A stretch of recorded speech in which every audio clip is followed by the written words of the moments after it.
violento. E o salmista que escreveu o Salmo 140, versículo 2, é o rei Davi. E ele não queria nenhum deles no caminho dele, não.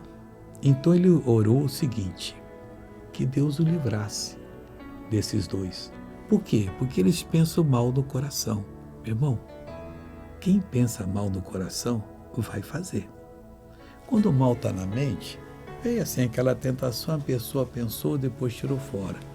Mas quando ela abre para o diabo, e o diabo planta o mal, e aquilo torna-se um ódio, fuja dessa pessoa.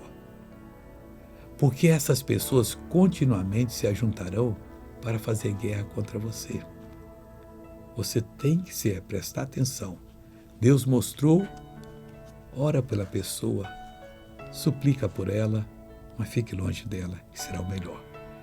Veja esse testemunho. Hérnia de disco há 20 anos.